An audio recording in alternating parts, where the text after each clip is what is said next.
Assalamualaikum warahmatullahi wabarakatuh. Kita hari ini mau apa ya? Kita mau pemeriksaan fisik endokrin gitu. Pemeriksaan fisik endokrin ya? Iya. Endokrin. Jadi kita di sini hari ini mau melakukan pemeriksaan fisik endokrin.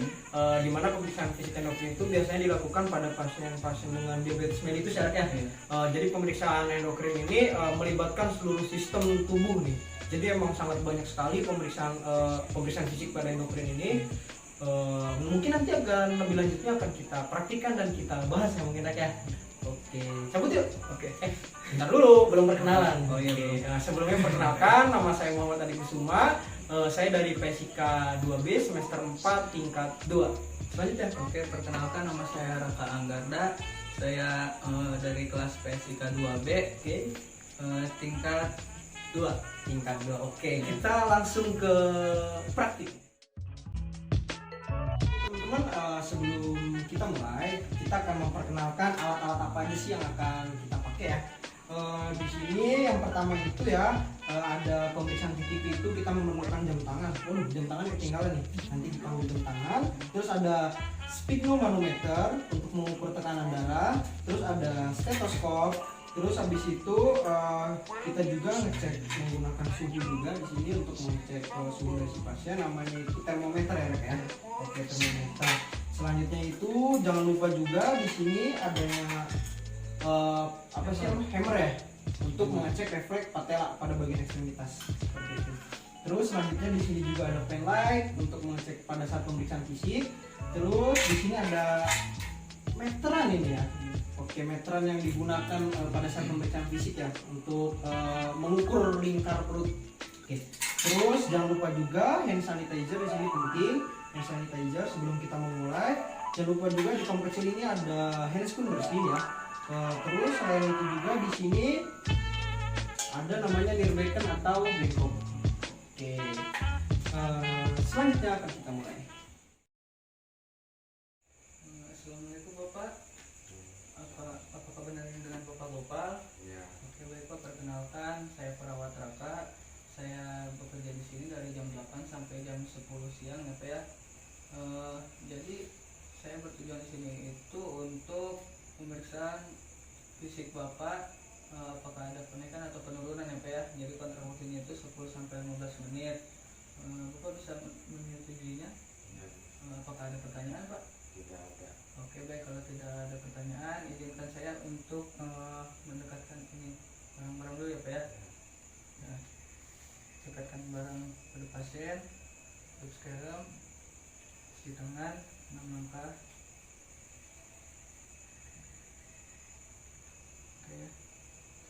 Oke, good.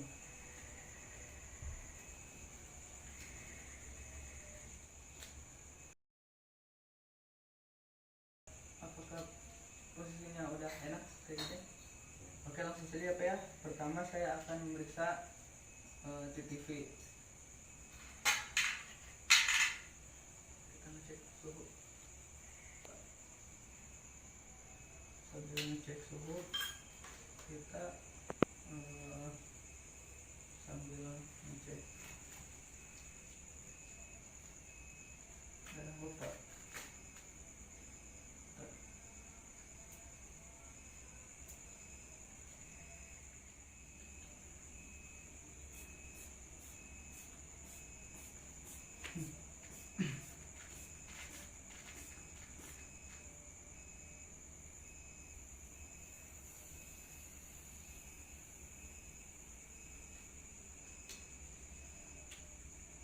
Oke, normal Pak.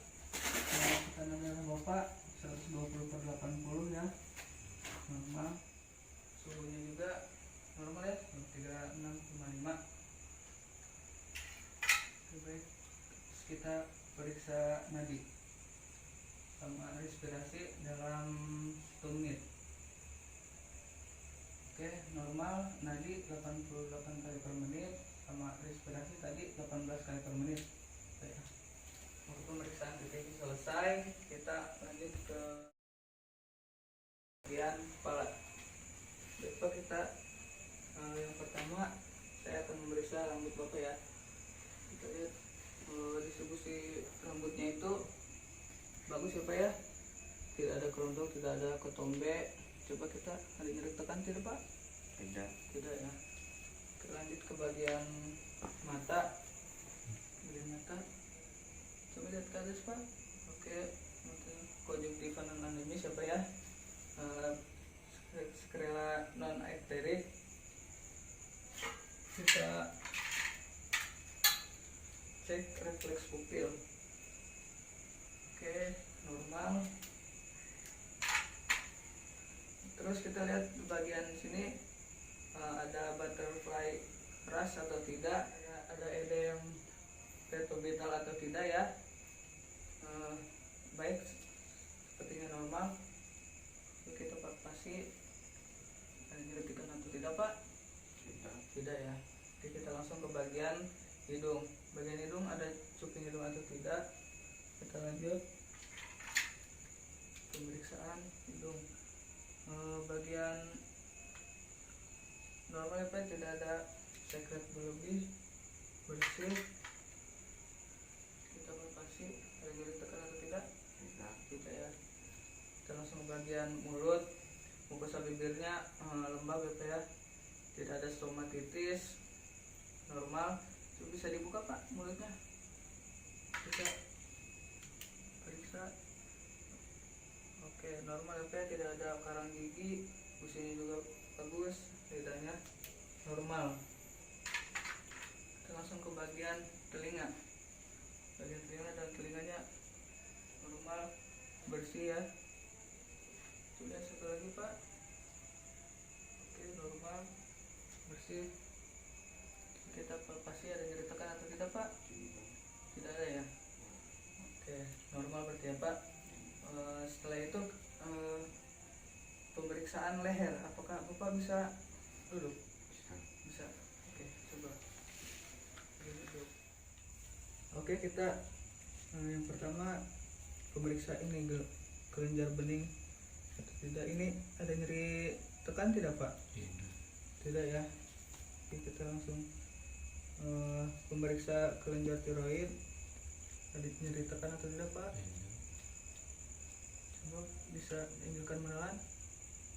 Oke, normal ya Pak ya. Ke pemeriksaan GPP atau bisa diukur oleh penggaris.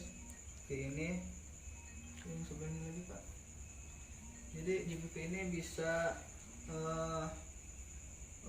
mengetahui naik atau turunnya cairan.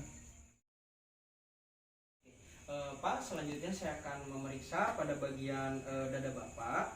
Saya mohon izin untuk membuka pakaian Bapak. Apakah Bapak bersedia? Oke, baik, saya bantu ya Pak ya. Saya buka dulu pakaiannya. Oke, di sini teman-teman ya, kita lihat pada bagian dada, inspeksi bentuk dadanya. Di sini ada kelainan atau tidak seperti barrel chest, pigeon chest atau funnel chest. Oke, kita lihat juga di sini bentuk kulitnya, apakah memang ada jaringan parut atau tidak, atau bekas luka operasi, atau memang di sini ada bekas luka bakar atau tidak. Lihat juga warna kulitnya, ada perbedaan atau tidak antara dada dan perut. Di sini tidak ada ya. Terus lanjut kita lihat dulu nih, ada nadi apikal atau tidak di sini, biasanya di bagian sini ya. Oke, selanjutnya pada saat bernapas kita periksa juga antara dada kanan dan kiri di sini simetris atau tidak pada saat bernapas. Terus kita lihat juga adanya retraksi interkostal atau tidak, atau alat bantu pernapasan. Biasanya pada saat bernapas itu pada pasien dengan PPOK, ketika bernapas itu diafragma ini ikutan mengangkat, itu retraksi, ada alat bantu napas di sini ya. Oke, terus selanjutnya itu kita lihat pada bagian perut, dia menggunakan alat napas perut atau tidak. Terus juga kan dilihat apakah pasiennya ada asites atau tidak pada bagian perutnya, sehingga mempengaruhi enfasi pada saat bernapas gitu. Pada saat bernapas pada bagian diafragmanya. Oke, lanjut kita lihat dulu, kita pastikan kembali, tarik nafas Pak. Oke, kita pastikan antara dada kanan dan kiri pada saat bernapas itu simetris atau keduanya itu seimbang. Oke, tarik nafas lagi Pak. Oke, di sini terdapat simetris ya antara paru-paru kanan dan kiri pada saat bernapas. Oke, selanjutnya itu di sini kita cek fremitus vokal dengan menyebutkan 77. Oke, nanti Bapak ucapkan 77 Bapak ya. Oke, 77 Pak. 77. Oke, 77 Pak. 77. Oke, 77 Pak. 77. kita ulangi sekali lagi. Jadi pada saat pemeriksaan 77 ini untuk mengukur vibrasi atau getaran pada saat pasien mengucapkan 77. Artinya nanti di sini antara dada kanan dan kiri kita dapat mengetahui sejauh mana fungsional antara keduanya ini. Apakah memang seimbang atau tidak. Sekali lagi Pak ya, 77. Oke, 77. Oke. Oke, vibrasi atau getaran di sini selaras ya antara dada kanan dan kiri. Oke, selanjutnya itu kita lakukan perkusi terlebih dahulu. Kita lakukan perkusi pada bagian paru-paru terlebih dahulu 10 titik ya, dari interkostal 1 sampai 10. Dari yang terjauh terlebih dahulu.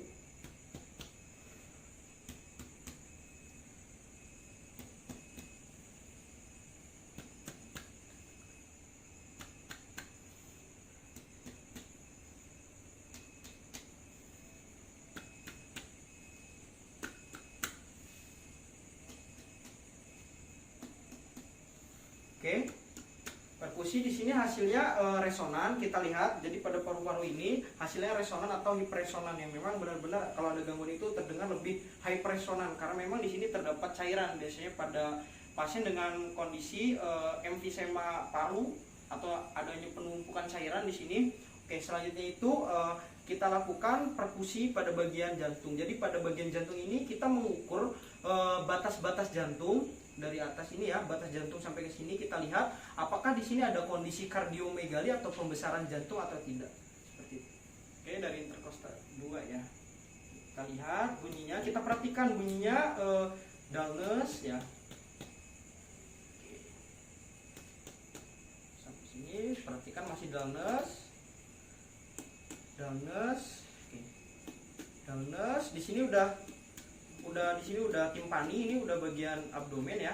Dullness sampai ke sini nih aksilanya ini dullness. Oke. Di sini normal ya, tidak ada sampai sini tadi batas jantungnya terdengar dullnessnya. Kalau misalkan memang sampai ke sini bisa saja di sini ada indikasi apa sih namanya?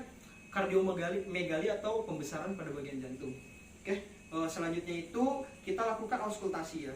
Auskultasi pada bagian paru-paru dulu. Pada saat kita mau auskultasi pada bagian paru-paru, kita itu mengecek apakah bunyinya vesikuler atau memang non vesikuler atau memang ada kelainan. Biasanya kalau misalkan pada kondisi pasien yang memang ada cairan itu biasanya ada bunyi yang ronhi, krek seperti itu kan.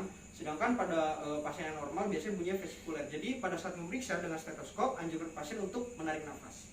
Oke, dari CS1 sampai CS10 tarik nafas Pak. Tarik nafas. Tarik nafas Pak. Tarik nafas Pak.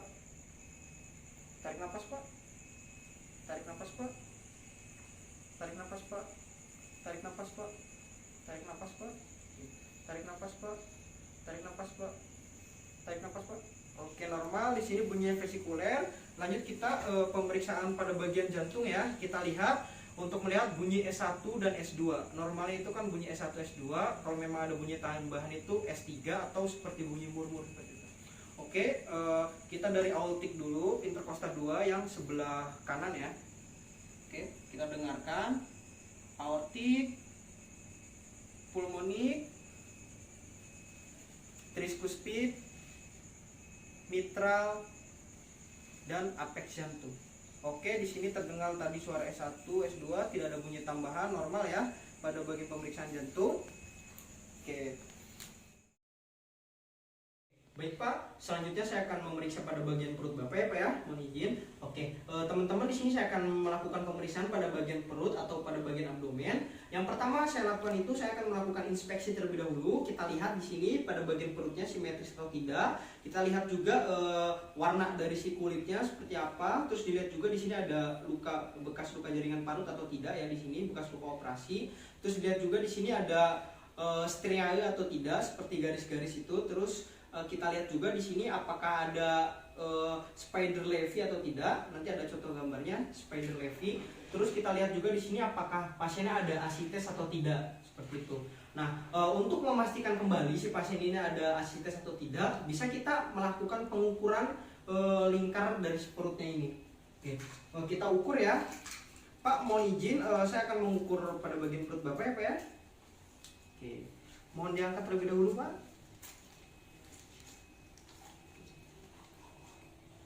Oke, jangan lupa yang di atasnya itu adalah incinya terlebih dahulu ya. Ketemu di umbilikal, nah baru dibalik sentimeternya kita lihat. Oke, nilainya berapa? Kenapa harus incinya yang di atas? Ini untuk meminimalisir pada saat pengukuran terjadinya bias pengukurannya seperti itu. Oke, telah selesai Pak ya. Jadi setelah kita ukur, kita nilai juga di sini berat badan yang sebelumnya, apakah memang adanya peningkatan dari lingkar si perut ini disebabkan oleh adanya asites atau tidak, seperti itu. Nah, setelah dilakukan itu, lanjut kita melakukan auskultasi. Yang pertama itu yang kita auskultasi adalah bising dari si ususnya. Nah, bising usus itu di sini ada 4 tempat atau 4 kuadran. Yang pertama itu kuadran kanan atas, kuadran kiri bawah, kanan bawah. Terus ada kuadran kiri atas dan kuadran kiri bawah. Jadi terbagi 4 seperti ini. Oke. Nah, yang kita dengarkan pada saat auskultasi itu, kita cari dulu bising usus yang paling keras itu bunyinya di mana. Nah, selanjutnya itu peristaltiknya itu kita nilai apakah di sini memang ada hiperperistaltik apa hipoperistaltik. Kita dengarkan ya. Oke, kita cari di 4 kuadran. Kita dengarkan suara peristaltiknya paling keras di sebelah mana. Oke, terdengar biasanya di 2 jari di bawah kuadran kanan bawah ya, di sini ya. Nah, jika terdengar di situ yang paling keras, kita ukur atau kita hitung selama 1 menit. Oke. Nah, setelah itu kita cek bruit vaskuler. Penilaian pada cek bruit vaskuler didengarkan juga menggunakan stetoskop auskultasi. Cuman kita bukan pakai yang sebelah sini, tapi yang sebelah sini ya, yang bagian kecilnya ini. Kita dengarkan di sini. Sebelum itu saya akan menunjukkan bagian-bagiannya di sini. Oke, di sini ada 2 jari di atas umbilikal, itu namanya iliaka. Sebelah kanan berarti iliaka kanan. 2 jari di atas umbilikal sebelah kiri, ini iliaka kiri. Kalau di bawah di sini ada arteri femoral. 2 jari di bawah umbilikal ini arteri femoral kanan, 2 jari di bawah umbilikal sebelah kiri arteri femoral kiri. Nah, 2 jari di atas iliaka ini, di sini ada arteri renal. Berarti di sini renal kanan. 2 jari di atas iliaka sebelah kiri, di sini ada arteri renal kiri. Nah, di tengah-tengah ini, di bawah diafragma, ini namanya aorta, seperti itu. Nah, kita lakukan auskultasi. Oke, aorta, ya kan? Di sini 2 jari sebelah sini, ini renal kanan. Oh, punten, salah, pakai yang sebelah sini ya.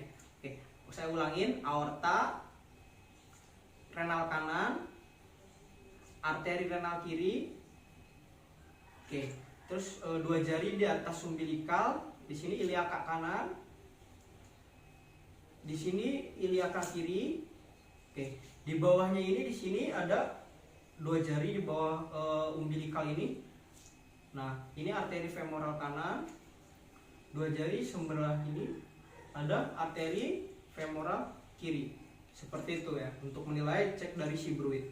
Oke, selanjutnya itu kita pemeriksaan hernia, atau kita lihat di sini pasiennya ada herniasi atau tidak gitu. Nah, dengan cara kita ambil bantalnya, Pak, saya ambil dulu bantalnya Pak ya. Oke. Nah, Bapak lurus dulu, terlentang, supinasi. Nanti anjurkan pasien untuk mengangkat kepalanya lalu fleksikan ke bawah seperti ini. Oke, Pak, angkat Pak badannya Pak. Angkat, segini aja Pak. Oke, angkat segini. Nah, fleksikan.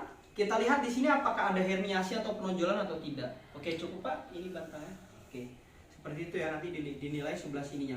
Oke, setelah melakukan pemeriksaan herniasi tadi, lanjut kita melakukan pemeriksaan asites. Nah, untuk memastikan kembali asites itu kan tadi udah kita lakukan ya, dengan cara kita inspeksi apakah memang terlihat atau tidak pengumpulan dari si cairannya ini. Selanjutnya itu kita dengan cara mengukur yang tadi. Nah, selain 2 pemeriksaan itu untuk memastikan asites, ada yang agar kita lebih pasti lagi apakah memang pasien ada asites atau tidak, dengan cara melakukan balotemen yang pertama, dan yang kedua itu dengan shifting dullness. Shifting dullness itu dengan cara diperkusi.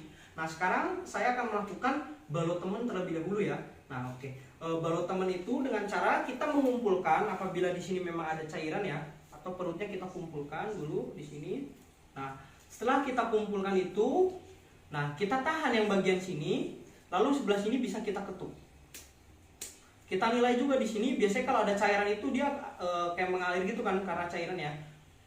Nah, bisa dengan kita ketuk atau bisa dengan cara kita dorong juga seperti ini.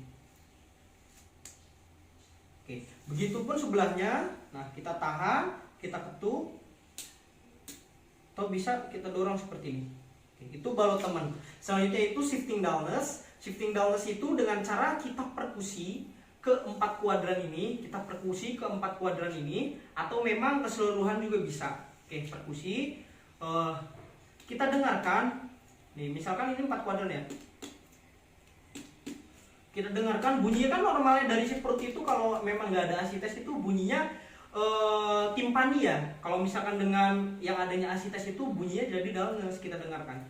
Ini pada pasien ini, nah bunyinya ini timpani. Jadi ini kayaknya nggak ada asites, timpani normal. Nah bisa di semua kuadran juga.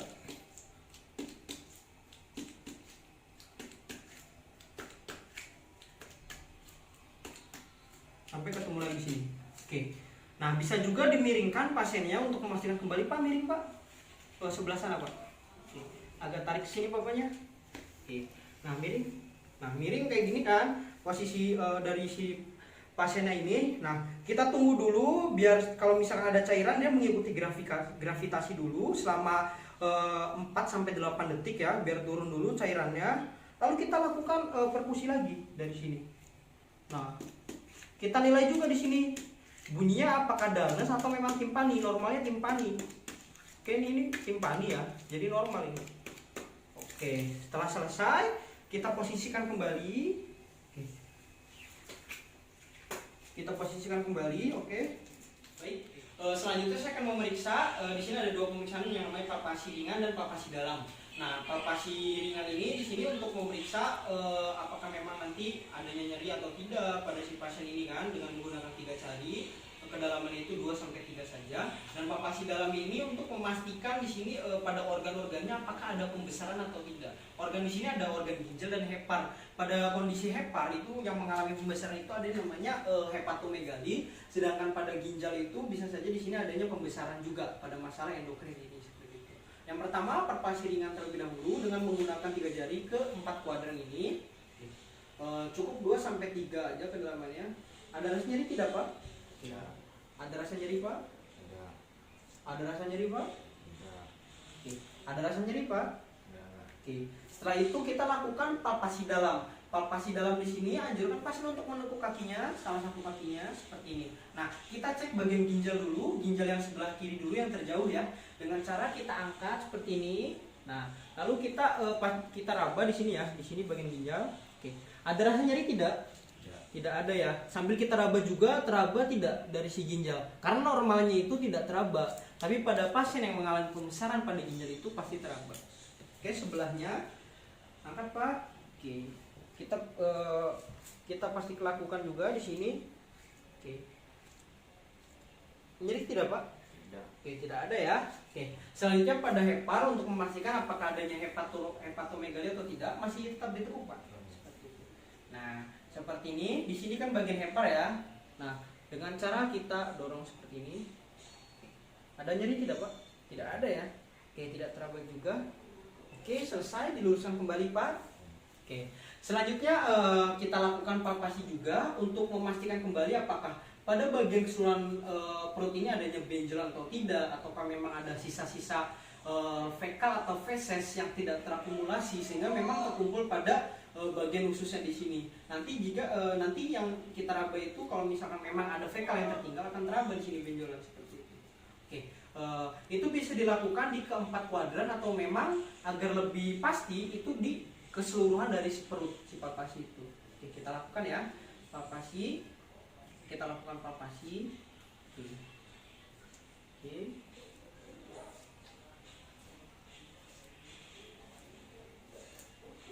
Oke.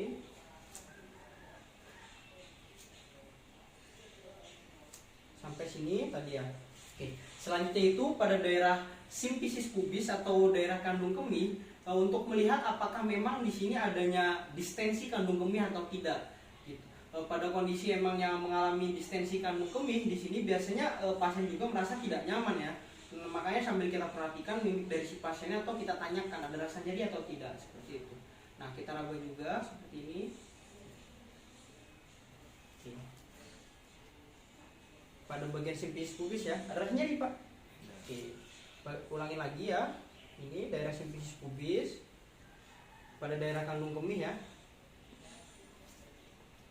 Oke, cukup ya Pak ya. Oke, selanjutnya itu kita lakukan perkusi. Nah, kita lakukan perkusi itu untuk melihat di sini bunyinya apakah normal timpani atau memang adanya hipertimpani. Bisa saja masalah tersebut adalah masalah pada bagian pencernaannya atau memang tadi adanya asites itu. Nah, kita lakukan ya, sama saja tadi kayak palpasi di keseluruhan ini. Oke, kita perkusi.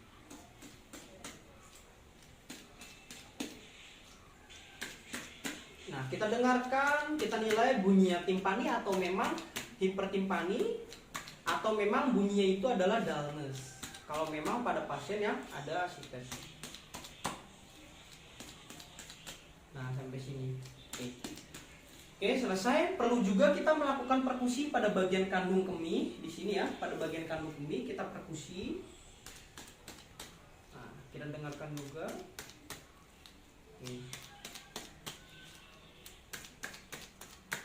Oke, setelah kita lakukan perkusi keseluruhan, sudah semua ya. Oke, kita sekarang kita rapikan dulu ini bajunya. Kita izin kepada bapaknya, Pak, apakah bapak bisa duduk?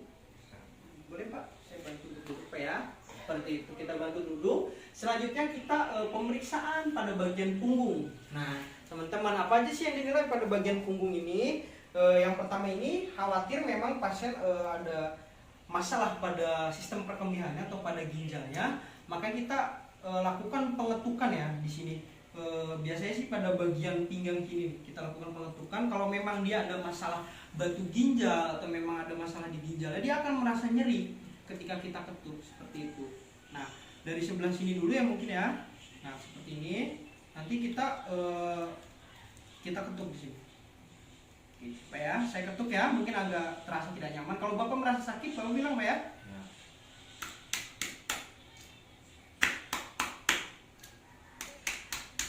Oke. Sebelah sininya juga sama. Oke, setelah semua selesai ya, ada rasanya tidak Pak? Tidak ada ya tadi Pak ya. Oke, kita rapikan kembali. Oke, kita dudukkan Bapak kembali, baik Pak. Pak, tadi kan saya sudah melakukan pemeriksaan pada bagian perut Bapak ya. Selanjutnya saya akan melakukan pemeriksaan pada bagian genitalia Bapak atau pada alat kelamin Bapak atau organ vital Bapak. Nah, sebelumnya saya ingin minta izin, apakah Bapak bersedia untuk saya periksa? Ya. Saya periksa ya Pak ya? Ya. Oke, baik Pak. Posisikan pasien terlebih dahulu, Pak. Diangkat kakinya keduanya atau posisi dorsal recumbens mungkin ya. Oke, seperti ini ya Pak ya. Oke. Kita buka celananya, misalkan ini sudah kita buka ya. Oke.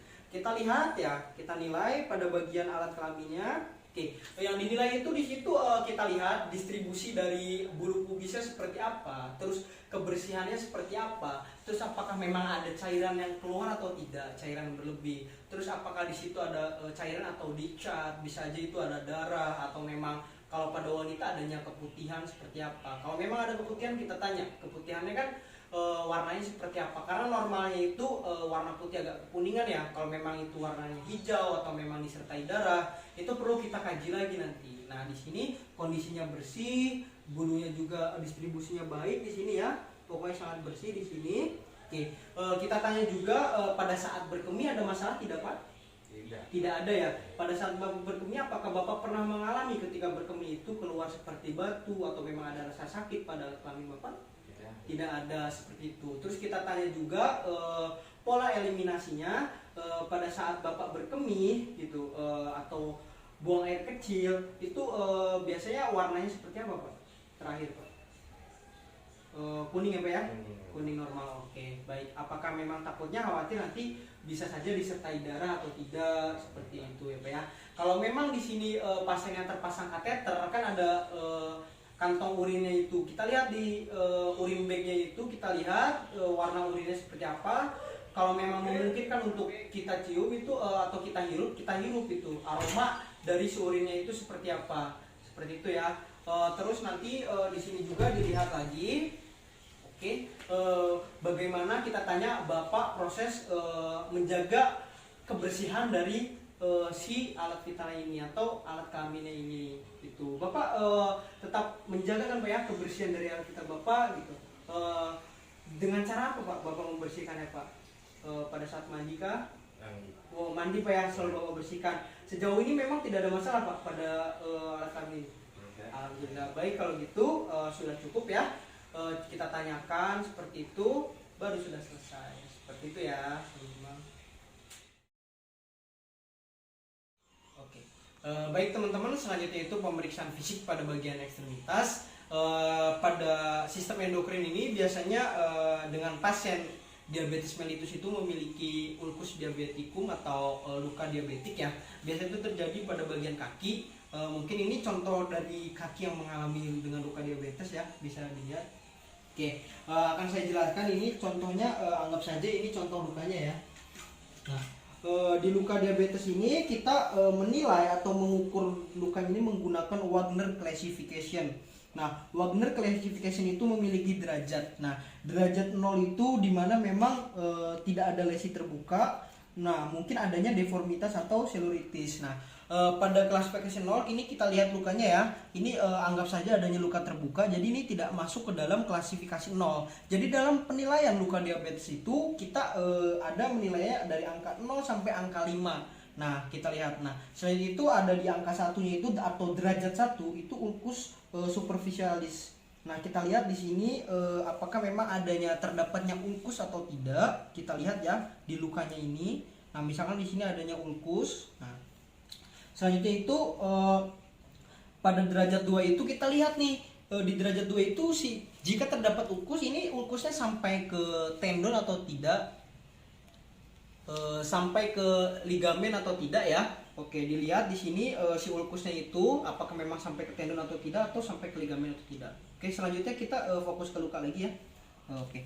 Nah, pada luka ini di sini kita lihat ya di derajat 3 itu punten di derajat 2 tadi dilihat juga adanya abses atau tidak. Nah, di derajat 3 itu kita lihat ulkusnya itu dengan abses atau tidak. Terus di sini adanya sepsis sendi atau tidak pada bagian si luka tersebut.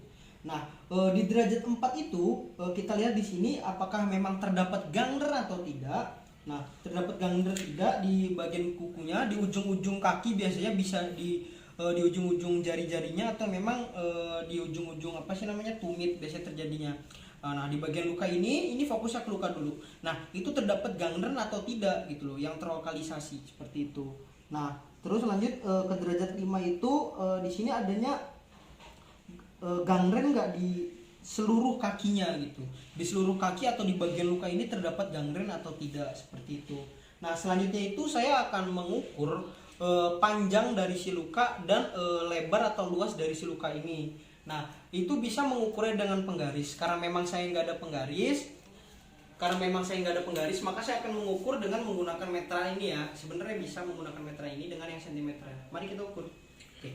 Nah, panjangnya itu bisa kita lihat. Ini lukanya di sisinya ini seberapa ya? Lukanya ini kita lihat panjangnya. Misalkan panjangnya ke sini nih lukanya, daerah lukanya.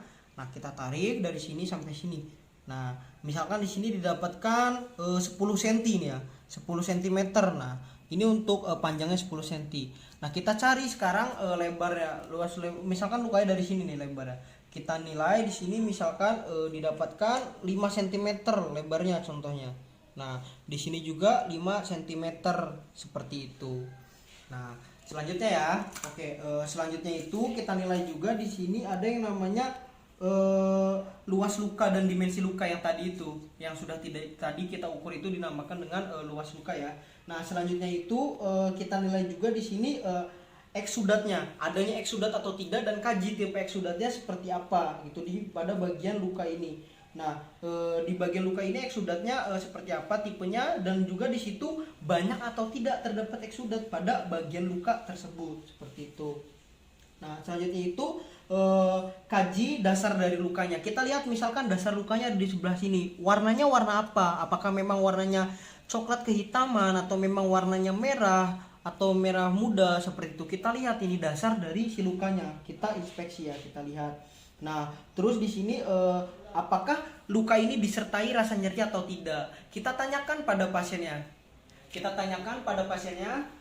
kita tanyakan pada pasiennya, Pak, punten, pada saat Bapak mengalami luka ini, yang Bapak rasakan, apakah Bapak merasa nyeri pada bagian luka Bapak ini? Nyeri, Pak. Oh, merasakan nyeri Pak ya, Iya. di bagian sekitar luka Bapak Iya, ini, sekitar seperti luka. itu. Oke, kita fokus lagi ke bagian luka ya.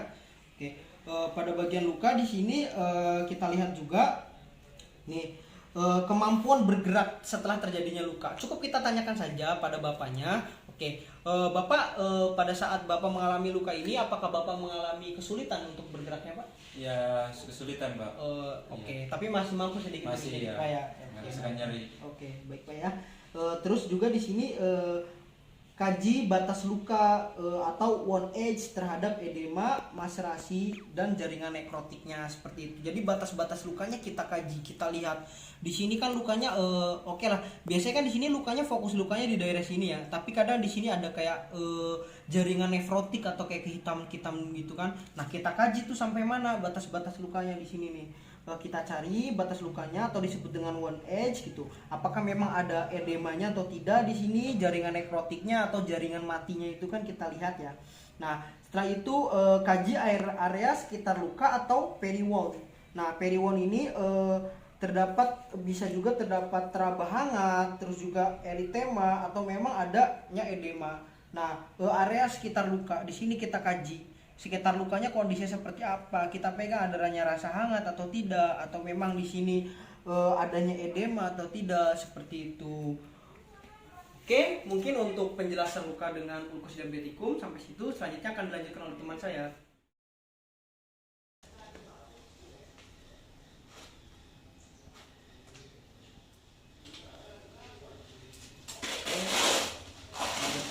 Sudah selesai dan begitu pun juga ke bagian tangan kiri ya. Kita lanjut ke bagian kaki. Siapa ya?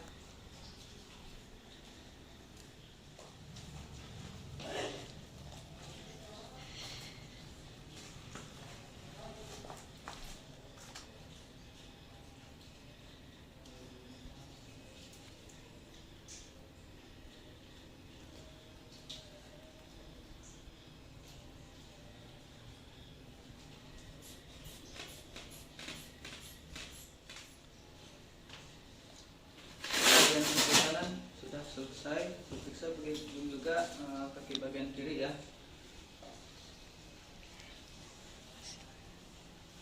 Baik Pak, jadi tekanan darah bagian tangan kanan 120/80 ya, begitu juga tangan kiri tadi. Terus bagian kaki tadi 110/90 ya Pak ya, sama dengan bagian kaki kiri. Oke baik, tadi kan bagian tekanan darah lengan 120/80 dan bagian kaki 110/90. Terus begitu kita akan menghitung rumusnya. Rumus ABI di sini tekanan darah sistolik ankle atau disebut kaki dibagi tekanan darah sistolik branchial atau disebut lengan. Nah, jadi tadi kan lengan 120, nah kaki dibagi 110 bagi 110 itu sama dengan 1,1. Jadi hasilnya itu normal. Baik Pak, sekarang saya akan memeriksa ekstremitas bagian lengan dan bagian kaki ya Pak ya. Bisa tolong angkat Pak tangannya gini. Kita akan memeriksa bagian rom untuk mengukur pergerakan otot. Bisa di atas ini gini Pak. Oke, ke bawah, putar, kasih. Oke, normal ya Pak ya. Sekarang saya akan memeriksa bagian ini, bagian otot Bapak. Jadi kalau saya tahan itu tolong ditahan ya. Coba.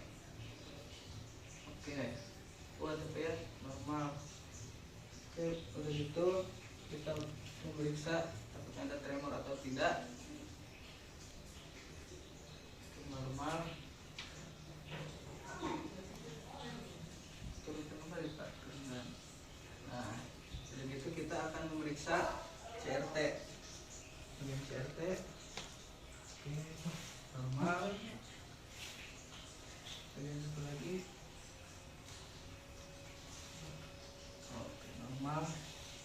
Cek tuber kulit normal. dingin. Oke, normal ya Pak ya. Kita oh iya, dilihat dari sini tidak ada edem ya, normal. Begitu kita akan memeriksa reflex hammer. Reflex hammer bagian ini di save dan reset. Satu lagi di save, reset. Baik Pak, sudah. Bapak bisa ini, saya akan memeriksa clubbing finger. Bisa tolong ikuti ini. Coba apakah ada jarak atau tidak. Oke, normal ya Pak ya. Saya akan memeriksa pergerakan kaki Bapak. Diangkat aja, coba bisa ini digerakkan. Oke, normal ya. Sekarang saya akan memeriksa bagian otot Bapak. Tahan ya Pak ya. Oke, normal. Kemudian satu lagi, menuju pergerakan kaki Bapak. Coba gerakin Pak. Oke, normal. Kita akan putar Pak. Oke, normal. Baik, udah gitu kita memeriksa CRT. Normal. Normal ya. Bagian akral dingin normal. Tidak ada edem ya, tidak ada edem. Terus bergorok kulit normal ya Pak. Normal. Terus begitu kita memeriksa reflex hammer di bagian kaki. Ini bisa dulu Pak. Atau gini Pak. Nah, gantung. Bagian ini patella, terus Achilles, bagian Achilles dan Babinski. Oke. Yang satu lagi patella, Achilles, Babinski. Oke, normal ya Pak ya. Bagian kakinya sudah selesai.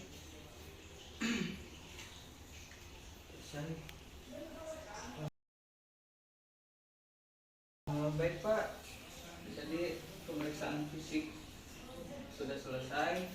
Saya perawat Raka, saya mau kembali ke kantor ya Pak ya. Sebelum itu apakah ada yang ditanyakan? Tidak ada ya Pak ya. Oke, terima kasih waktunya ya Pak ya. Saya pamit. Assalamualaikum warahmatullahi wabarakatuh.